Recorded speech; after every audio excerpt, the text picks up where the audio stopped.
Halo, selamat pagi dari Jerman untuk sahabat wanita di mancanegara ataupun di Indonesia. Hari ini kembali di Instagram Live bersama saya Francisca Sachs. Dan saya akan undang dua tamu spesial untuk Instagram Live hari ini. Oke.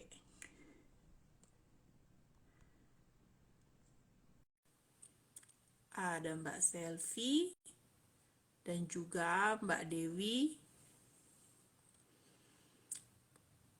Mbak Selvi tinggal di Finlandia dan Mbak Dewi di Denmark.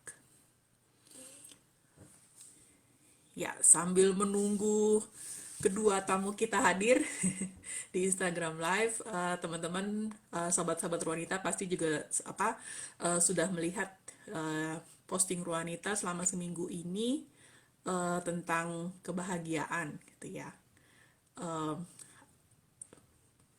Oke. Uh, Halo Mbak Selvi. Hai Mbak Siska. Oke. Ya, Mbak Dewi belum muncul nih. Udah Coba join saya dia. Udah join. saya Udah join cek kok. statusnya, udah terkirim undangannya. Oke. Ya, sahabat Ronita mungkin sudah lihat posting Ronita selama seminggu ini tentang laporan dari World Happiness Index kalau nggak salah. Dan di tahun 2022 Finlandia dan Denmark itu menduduki peringkat pertama dan juga peringkat kedua dari dari laporan World Happiness Index ini. Dan Mbak Selvi tinggal di Finlandia, Mbak Dewi tinggal di Denmark. Oke, ini Mbak Dewinya. Saya coba undang lagi Mbak Dewi. Kayak belum masuk ya.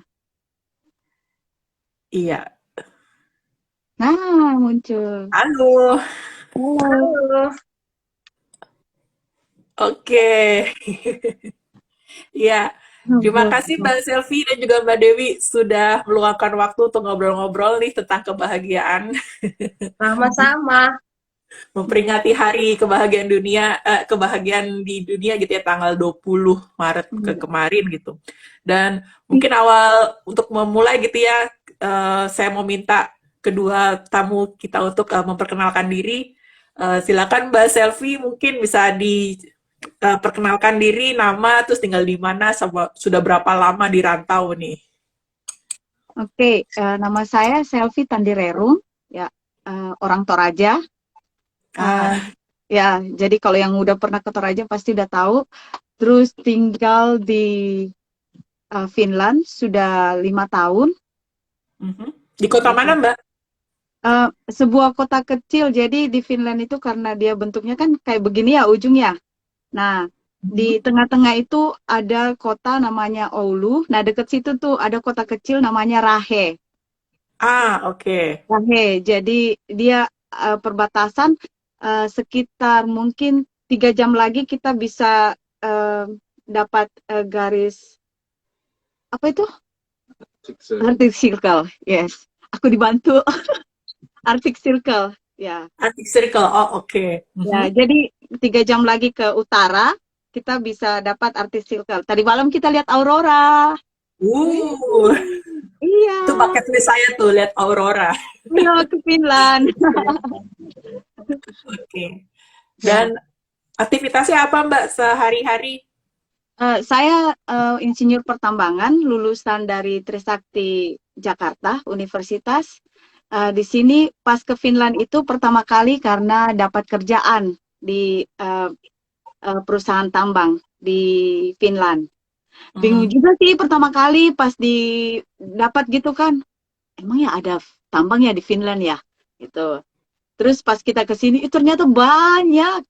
Jadi ya gitu, saya Mhm. insinyur pertambangan, pas datang itu sebagai mining engineer, tapi untuk saat ini saya profesinya sebagai uh, OSA manager, Mhm. Occupational Safety Health Manager. Oke. Iya. Terima kasih Oke, buat perkenalannya Mbak Selvi. Sekarang kita ke sama Mbak Mbak Dewi. Siska. Silakan Mbak Dewi diperkenalkan nama, terus kemudian tinggal di mana, berasal dari mana, dari Indonesia, dan kegiatan sehari-hari. di rantau apa? Saya Dewi, asalnya dari Sumatera Utara, Pematang Siantar. Tinggal di kota nggak begitu kecil sih, Aalborg, Denmark. Eh, Pekerjaan saya setiap harinya itu nurse, perawat di rumah sakit. Mhm. Eh, Pekerjaan sampingan saya motret, fotografi gitu, Hmm, sama hmm, ngurus hmm. aja pernikahan. Mm-mm. Oke, Datang ke Denmark karena menikah dengan orang Denmark. berarti sudah berapa lama Mbak Dewi di Denmark? Ah, 7 tahun lah, 7. 7 tahun. Iya. Oke, nah kan kita lagi akan bahas mengenai makna kebahagiaan nih di Finlandia dan juga di Mm. Denmark gitu ya. Menurut Mbak Dewi sama Mbak Selvi, apa sih makna kebahagiaan buat diri pribadi gitu ya? Siapa Selfie nih yang mau dulu deh. mulai? Oke, Pegang Mbak Selvi mikrofon dulu. dulu. Apa makna kebahagiaan buat diri pribadi Aku buat Mbak dulu ya. Selvi? Oke, Sama dulu. aku bahagia.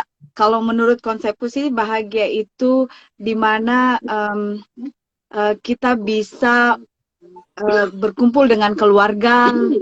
Konsep bahagia saya. Terus eh, tidak ada saling iri, tidak ada saling dengki.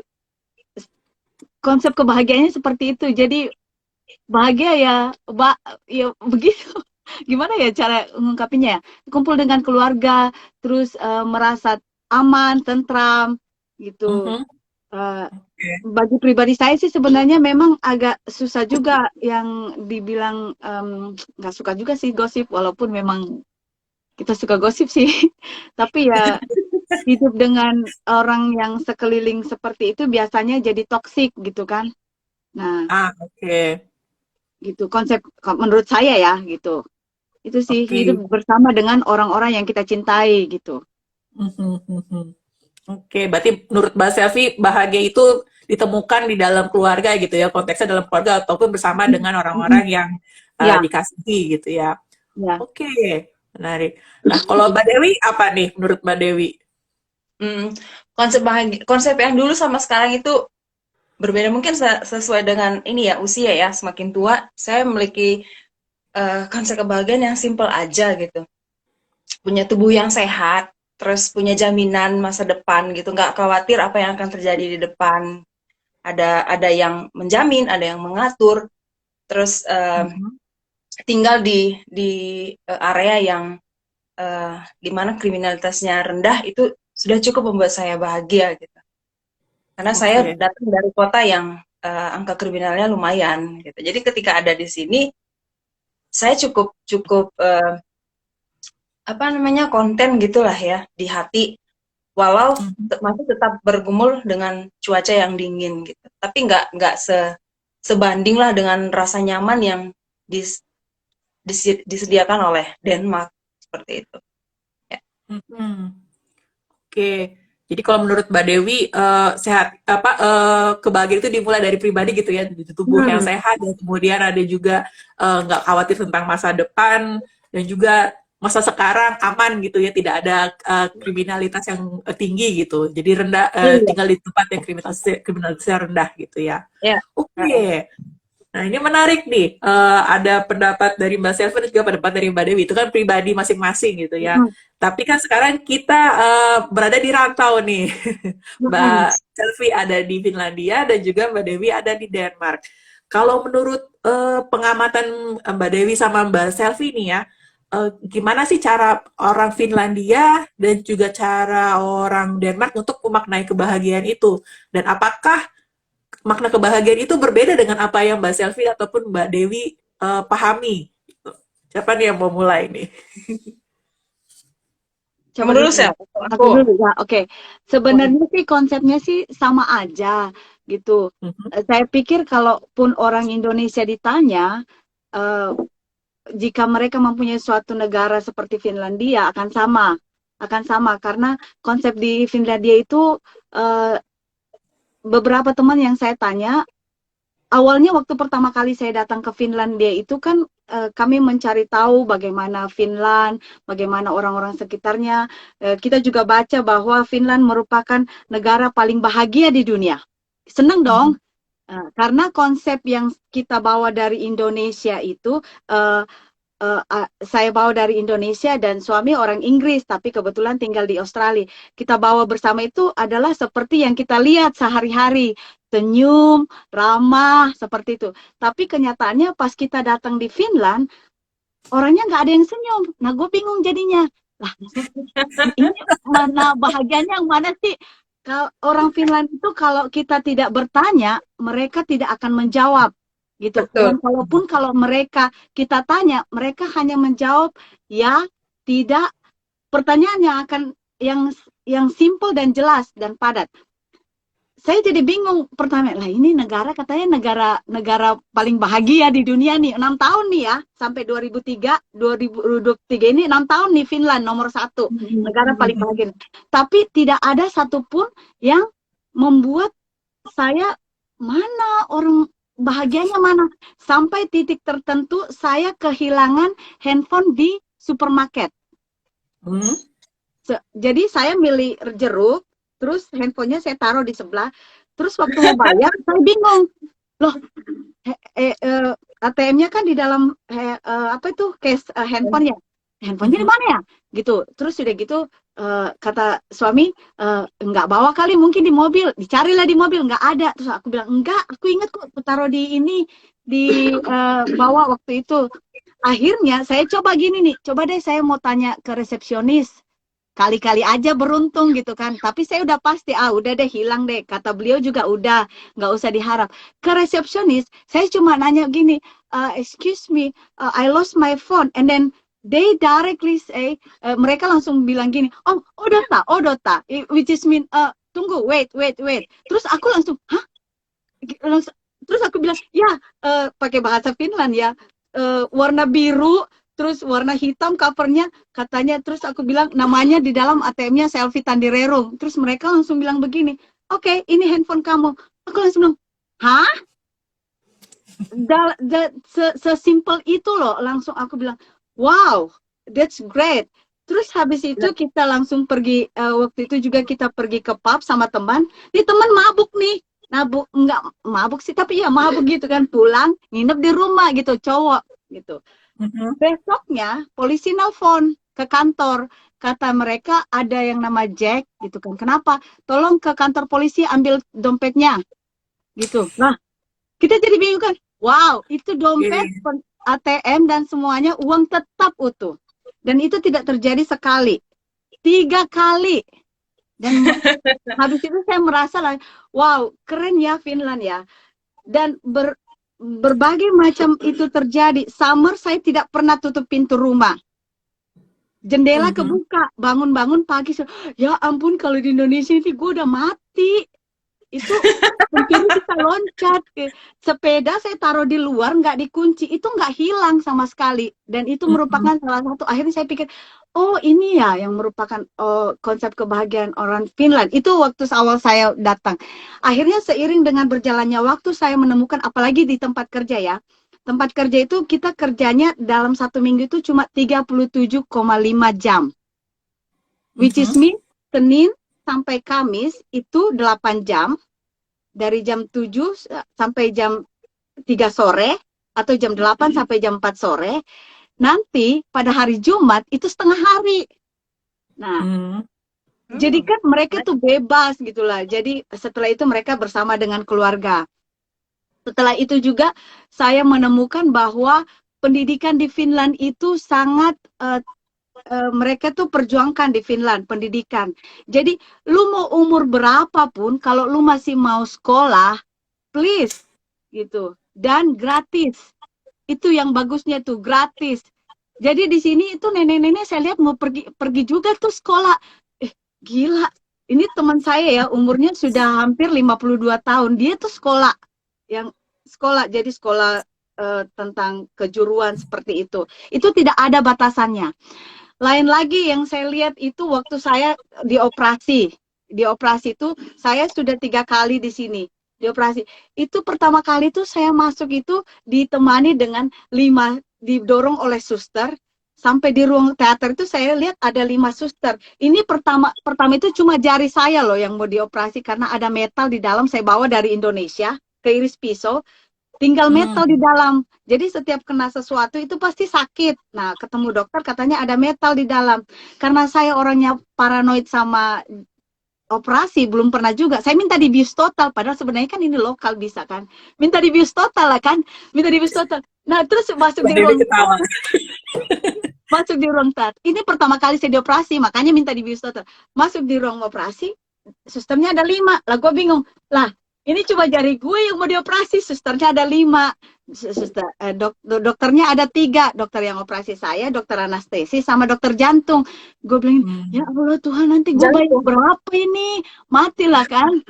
Nah, setelah selesai, gue dikasih makan, gue diajak bicara, semua jantung. Akhirnya sampai gue selesai itu pulang, bill yang datang itu hanya 50 euro. 50 euro itu setara dengan 800 ribu ya. 800 ribu di Indonesia. Ya, 800 ribu. Itu sekarang sejak 2017 katanya mereka bayar. Itu sudah mulai diterapkan bayar. Sebelumnya itu gratis. Nah, itu akhirnya membuat saya jadi, wow, keren ya Finlandia. Gue mau tinggal di sini gitu kan. Itu yang merupakan salah satu akhirnya membuat mungkin dalam range mengapa Finland menjadi kategori negara paling bahagia di dunia. Satu lagi, waktu sementara, ini sebenarnya banyak, tapi saya random ya ceritanya ya. Maaf ini random. Seingat saya aja, waktu di kantor kan, saya buat jogging gini. Waktu pertama kali datang, kita orang Asia kan suka jogging, suka buat lelucon. Saya coba buat lelucon nih, mereka tuh nggak ada yang ketawa. Ini gimana sih? Iya, ini gimana sih? Terus habis itu saya bilang, udahlah, gue nggak mau lagi lah main bercandaan sama mereka gitu kan. Nggak ada yang ketawa, nggak ada ini. Kalau kita kan receh juga kita ketawa gitu kan. Nah, tapi yang gue salutnya sama mereka itu waktu di meeting itu ada satu teman yang akhirnya cuti hamil. Aku bilangin, lah kan hamilnya baru 3 bulan. Katanya iya di sini kalau seumpamanya sudah 3 bulan itu sudah cuti sakit. Gue bilang, oh ya udah nggak apa-apa. Habis itu kan nanti balik lagi setelah melahirkan gitu katanya. Enggak, nanti mereka tuh balik lagi setelah anaknya umur 3 tahun. Gue bilang, hah? Gila, enak bener. Dan itu gaji full dibayar. Full gaji dibayar selama, jadi mereka di rumah, tinggal, ngurus anak, itu gaji full dibayar. Gue langsung bilang gini sama pasangan saya udah oke lah saya kalau begitu mau hamil juga lah secepatnya. Gitu. Iya, dan itu mereka uang taksi, uang susu, biaya perawatan anak itu dikasih semua sama pemerintah. Aduh, enak bener. Doain ya teman-teman, semoga saya segera diberi kepercayaan untuk amin. Gitu. Okay. Itu sih randomnya ya. Mungkin kalau ada juga nanti keluar lagi. Berarti awal-awal nih ya, kalau misalnya saya boleh simpulkan, Mbak Selvi itu datang ke Finlandia berharap bahwa orang Finlandia kan bahagia nih melalui dari pengukuran psikologisnya bahagia nih, paling bahagia. Terus tapi ternyata nggak ada yang senyum, jarang orang yang senyum gitu. Tapi iya betul. Dan kebahagiaan itu ternyata ada diekspresikan dalam bentuk yang lain gitu ya, dari jaminan kesehatan, pendidikan, dan juga keamanan. Oke. Ya, satu lagi. Sorry Mbak Dewi, nanti cepet ya. Jadi mereka tuh kamu aja Ren nggak suka ngurusin urusan orang lain gitu. Nah kalau di kita kan gini kan gemar banget berteman nih. Lu lagi kenapa? Lagi sakit ya? Oh ya ampun sedih banget gini-gini, atau suka ngegosip gitu kan gitu. Nah, yang gue sukanya di sini tuh itu sayangnya jarang. Jadi gue tuh nggak punya teman, bukan nggak punya teman sih, punya teman tapi nggak akrab kayak se-Indonesia, hangout gini-gini. Mereka nggak, kalau mereka nggak mau, mereka kan bilang terus terang, gue nggak mau pergi. ya udah lu pergi aja sendiri. Tapi mereka tuh gemar menolong. Jadi kalau kita ada masalah, mereka tuh kalau kita minta tolong, mereka akan menolong kita. Tapi mereka tidak akan pernah menyuruh, misalnya gue lagi butuh uang, boleh nggak gue pinjam duit lu? Nggak akan. Mereka tidak akan pernah begitu, karena bagi prinsip mereka itu um, uh, doing your shit alone gitu. Jadi Oke. kalau mereka punya masalah, mereka pendam sendiri. Tapi kalau mereka ada yang minta tolong ke mereka, misalnya, gue butuh tumpangan nih ke Helsinki, mereka akan sangat senang membantu, walaupun itu jaraknya sebenarnya 6 jam gitu. Itu orang Finland. Dan satu lagi, dan mereka itu yang memang menjaga privasi mereka. Ini Joki waktu COVID berlangsung, orang Finland itu kan waktu COVID berlangsung kan pemerintah mengajak kita untuk jaraknya 2 meter tuh. 2 meter. Apa tuh jarak sesama 2 meter kan untuk menghindari. Orang Finland begini, lah kita sebelum COVID aja 6 meter, lu COVID datang jadi 2 meter. Gimana sih? Gitu. Jadi kan itulah konsepnya. Ya, piece of cake 6 meter. Iya. Nah, gimana nih kalau menurut Mbak Dewi, tinggal di Denmark nih peringkat kedua dari laporan kebahagiaan dunia, apa sih yang bikin orang Denmark itu bahagia, dan apakah itu berbeda dengan apa yang Mbak Dewi mengerti sebelumnya? Waktu pertama kali datang ke Denmark, itu peringkat pertama, berturut-turut ya. Bingung okay. aja gitu. Sama seperti selfie, happy-nya di mana gitu. Apalagi saya harus berintegrasi langsung masuk sekolah bahasa. Di sekolah bahasa kan yang Danish cuman guru-gurunya aja gitu, which is mereka sangat-sangat friendly. Tapi kan teman di kelas itu orang asing semua gitu kan. Terus teman Danish saya paling cuman suami saat itu. Untuk gabung di satu komunitas Danish itu sangat susah untuk ngedobraknya. Orang Danish itu dingin di awal, tapi ketika kita sudah masuk ke komunitas mereka, itu welcome banget. Sama seperti pendapat selfie, aku suka sekali. Finland itu punya filosofi, aku tulis di sini, jangan pernah membandingkan dirimu dengan orang lain. Itu filosofi orang Finland. Makanya mereka itu negara terbahagia dunia, karena mereka itu konten dengan diri mereka sendiri, fokus dengan kebahagiaan diri mereka sendiri, gak pernah banding, tetangga punya mobil Tesla nggak ya, gue belum nih, gak pernah begitu. Itu konsepnya orang Finlandia. Dan yang konsep yang Denmark juga miliki, jangan pernah break trust. The community trust itu penting. Trust di Denmark ini tinggi sekali. Itu yang membuat negara ini maju ya, menurut aku. Pemerintah umumkan, ya kita naikkan pajak 0, sekian. Semua oke, siap gitu. Karena sesuai dengan apa yang mereka dapatkan. Jalanannya mulus, listrik nggak pernah mati, air nggak pernah putus gitu kan, sarana kesehatan, obat-obatan, apapun yang mereka butuhkan, pemerintah siapkan gitu. Denmark bayar pajak sangat tinggi, kalau nggak salah, nggak tahu ya apakah tertinggi dunia, kalau nggak salah sih. Saat ini aku bayar 38% gitu. Kalau dipikir-pikir, wow gede banget gitu kan. Tapi apa yang aku punya, seperti aku bilang di awal, ada rasa nyaman. Karena aku punya bapak meninggal karena cancer. Dia adalah pensiunan tentara, dia bayar BPJS waktu itu, tapi layanannya nggak setimpal gitu. Jadi pelajaran dari itu, ya kita akhirnya bayar umum lah ya, yang dananya cukup besar gitu. Walaupun endingnya bapak saya harus pulang ke surga. Saya pikir ngeri ya di Indonesia, lu sakit mematikan seperti itu, artinya lu siap-siap untuk keluarkan dana yang cukup besar gitu. Kalau seorang pensiunan yang udah mati-matian nabung gitu loh, terus tiba-tiba di hari tua dia sakit, uang yang dia tabung itu untuk itu gitu. Dan di Denmark itu nggak terjadi. Di Denmark itu lu sakit gratis, mau sakit apa, semua ada gitu. Jadi nggak, ketika tua kan tubuh kita ini rentan ya, penyakit ada aja, yang kaki yang keropos lah, yang mungkin patah tulang lah segala macam, kesleo aja bisa patah gitu kan. Karena saat ini aku ada di bangsal aku itu merawat orang-orang banyak yang patah gitu kan, lansia yang patah, itu nggak membuat mereka langsung jatuh miskin gitu. Negara yang tangani itu bilnya itu mahal sekali per harinya gitu loh. Untuk satu pasien di rumah sakit itu bilnya tinggi sekali. Jadi aku mikir gini, tidak ada wajah pasienku itu yang, aduh bilnya berapa ya mbak. Kebayang waktu aku kerja di Indonesia, beberapa kali pasien kami itu kabur gitu loh, ketika dananya udah sampai puluhan juta karena nggak sanggup bayar. Kalau di Denmark ini enggak, mereka tenang aja gitu, mikirkan, besok kamu harus dioperasi CT scan. CT scan kan mahal ya di Indonesia ya. Bapak saya berapa kali CT scan, kami habis-habisan itu. CT scan, perut lah, inilah. Kalau di sini nggak ada. Itu satu yang membuat aku, oh inilah kebahagiaan itu. Sakit apapun ditangani oleh negara atas pajak yang tadi kita bayarkan itu, tentu saja ya kan. Walaupun tinggi pajaknya, tapi ketika kita jatuh sakit, kita nggak langsung miskin. Seperti itu. Terus, seperti Silvi bilang, di sini pendidikan gratis, mau sekolah apapun gratis gitu, mau sampai profesor pun gratis gitu. Mereka orang Danish itu tidak bermimpi, oh aku harus jadi ini, nggak ada.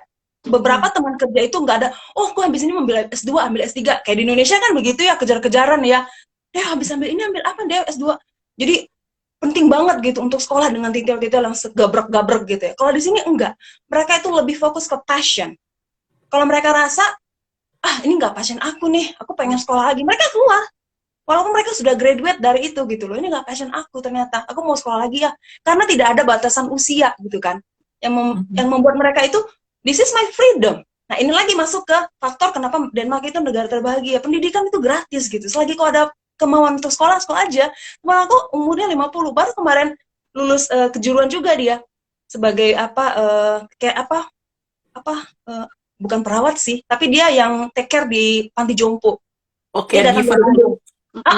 Bayangin dari Indonesia gitu kan, pendidikan tidak diterima, tidak sesuai dengan kurikulum Denmark, ya harus banting setir dong, kan kita nggak mungkin nggak kerja. Nah dia sekolah gitu, usia 50, hello, di Indonesia semua ada usia batasan-batasannya.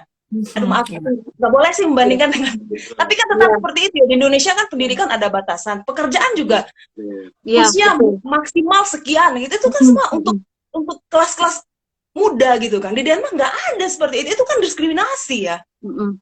Di sini nggak ada diskriminasi, mau usia berapapun, welcome, kamu sekolah aja gitu. Kadang-kadang kita duduk di kelas, ada yang udah tua gitu. Jadi aku pikir, oh ini artinya kebahagiaan orang. Bukan berarti orang Denmark itu senyum melulu. Enggak, musim dingin nggak ada yang senyum, geng. Semua begini. Iya, musim dingin. Bentar lagi musim hangat baru pada senyum gitu kan. Ini kan musim dingin masih cuacanya, apalagi sekarang ini grey banget di luar sana, nggak ada yang senyum. Tapi kalau summer, aku suka sekali kalau summer di Denmark. Orang Denmark itu sangat-sangat friendly. Benar, sangat-sangat friendly, suka menolong. Tapi seperti si Bel bilang tadi, tidak ada yang pinjam dong duitmu, nggak ada. Mereka tuh do their own shit gitu loh.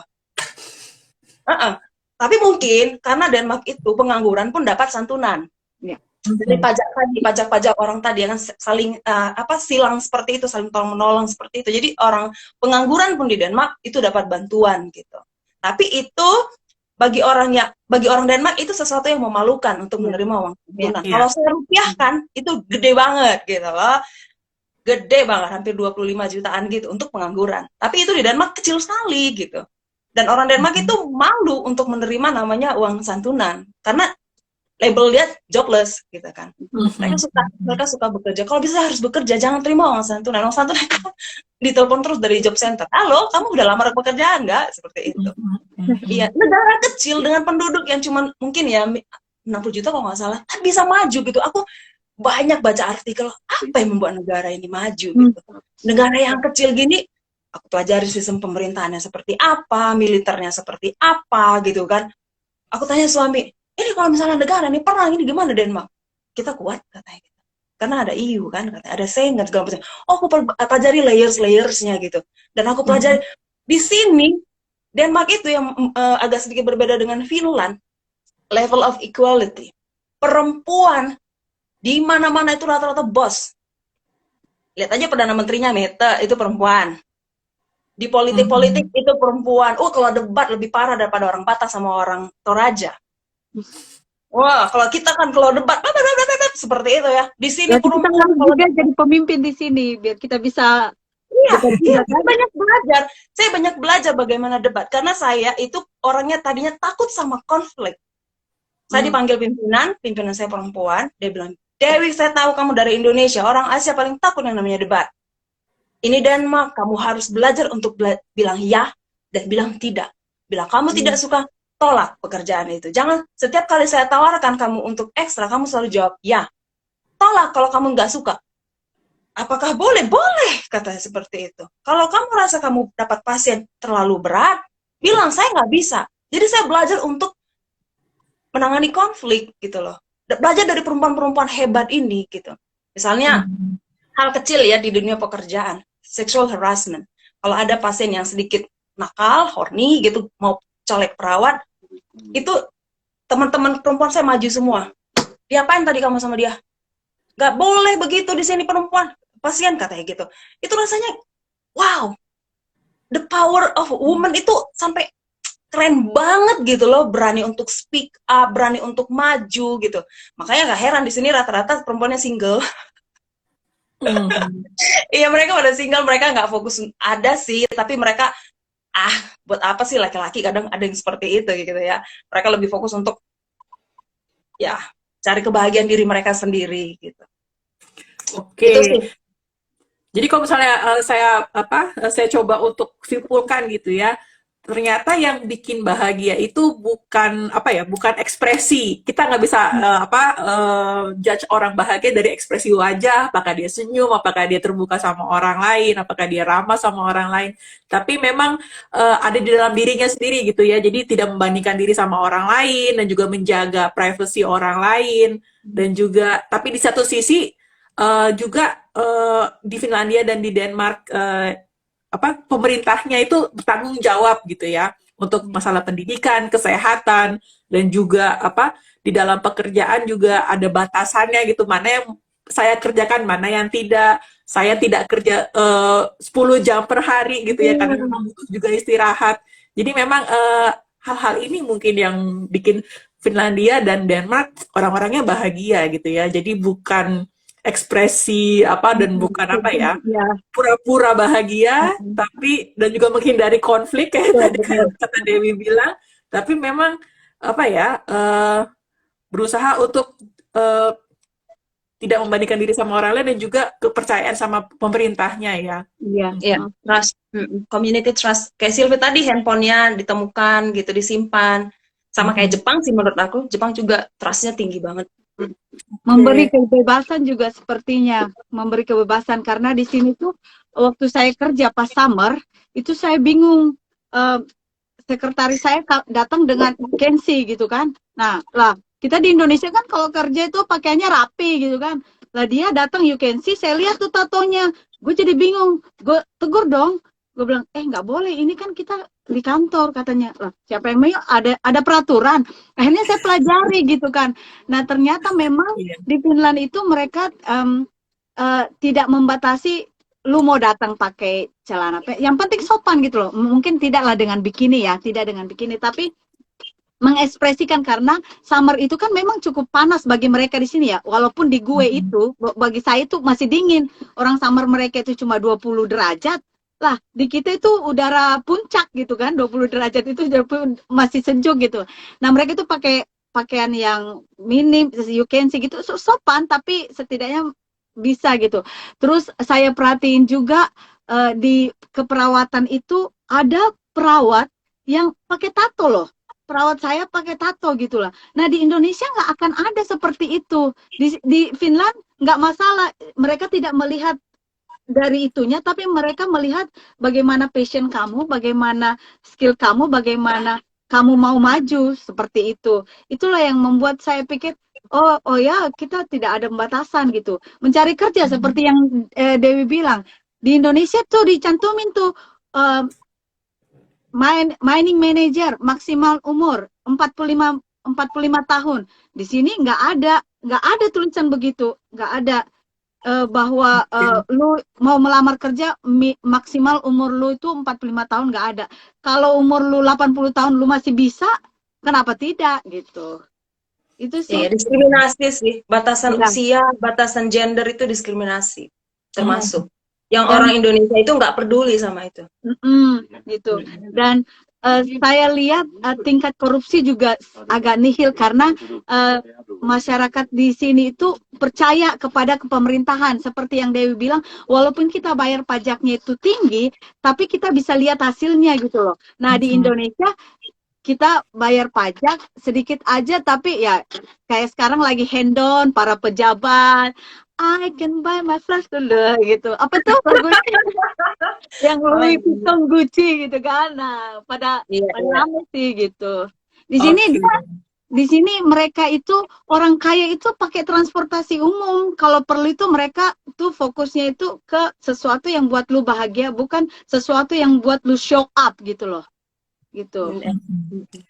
Oke, ya ini menarik nih. Tadi juga ada komentar dari Eva Lena Bakara bahwa mindsetnya berbeda ya antara orang Eropa dan juga orang Asia gitu ya. Dan mungkin itu juga yang berkontribusi terhadap pemahaman kebahagiaan, perbedaan pemahaman kebahagiaan.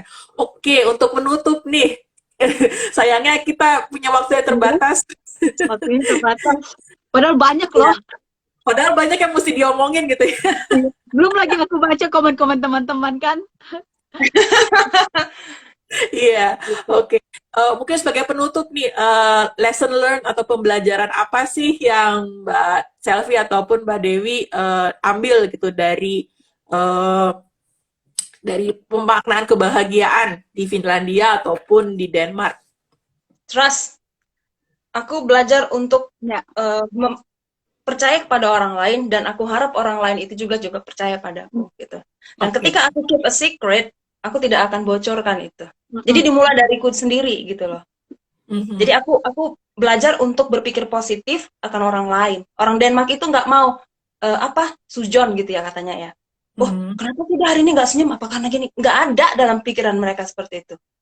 Maybe you have a bad day. Jadi mereka mind their own business, nggak kepo sama urusan orang lain.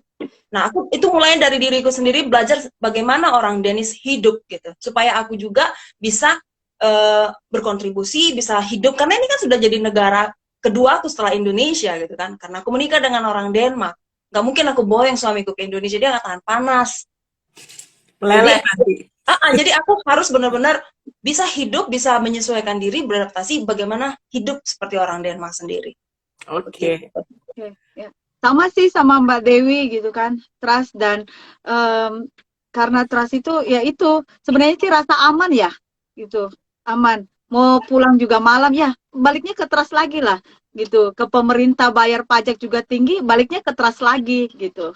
Ya intinya sih sebenarnya ya trust gitu. Bagaimana kita ngobrolin secret kita ke teman, lu jangan bilang siapa-siapa ya, iya beres. Tiba-tiba besoknya udah satu kampung tahu semua gitu kan.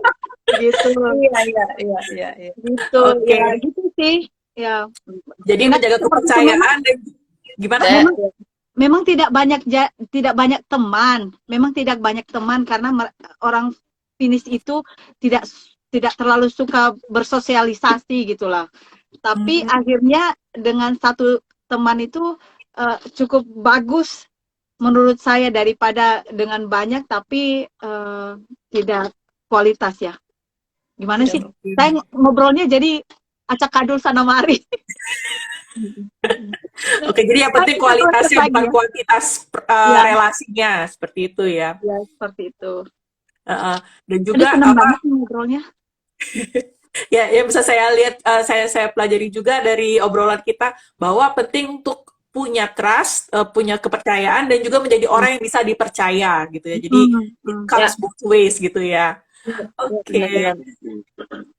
Oke, karena waktu sayangnya kita nggak bisa saat nanti ini. Next time saran buat Ruanita, teman-teman saya di FB, soalnya saya live FB yang lain gitu kan. Kalau bisa kita bisa, karena banyak teman-teman yang pakai FB, jadi mereka juga ingin tahu seperti itu. Oke, itu mungkin saran buat selanjutnya supaya bisa simultan gitu ya, live di FB, live di Instagram, dan juga mungkin live di YouTube gitu. Ada sih memang tekniknya, cuma belum kita belum pelajari. Gitu. Karena Ruanita merupakan ajang sebagai jembatan kan untuk mengetahui tempat yang lain seperti itu. Itu bagus sih. Mungkin next time kita bisa bahas tentang bagaimana sih untuk bisa masuk ke dunia kerja di luar negeri gitu. Untuk pendatang itu kan sulit sekali ya. Karena saya punya banyak teman yang mereka jadinya down-nya depresi, apalagi mereka datang dari Indonesia dengan pekerjaan yang sudah bagus, tiba ke negara baru, pendidikannya tidak diterima gitu. Iya, Itu betul. benar-benar perjuangan. Saya laki karena saya nurse, saya bisa Denmark terima jejak saya dari Indonesia, jadi bisa langsung ini kan dipakai. Kalau yang harus sekolah lagi dari nol, itu berat, bos. Iya. Gitu. Saya laki karena hire-nya memang dari Indonesia, jadi kalau Jadi, hire ya. dari sini mungkin mereka nggak akan mau gitu. Tapi karena saya hire-nya dari Indonesia awalnya, ya Iya. beruntunglah saya ya. Iya. Oke. Ya, itu jadi masukan buat tim wanita. Nanti terima kasih Itu juga. pembicaraan yang bagus itu. Ya. Terima kasih juga buat waktunya buat Mbak Dewi Oke. dan juga Mbak Selvi. Terima kasih juga buat teman-teman yang sudah nonton baik di live sekarang ataupun nanti di rekamannya. Dan ya, saya tutup dengan selamat hari Sabtu, selamat berakhir pekan. Makasih Mbak Sita. Bye. Bye, Selfie. Bye Eda. Ini gimana cara tutupnya?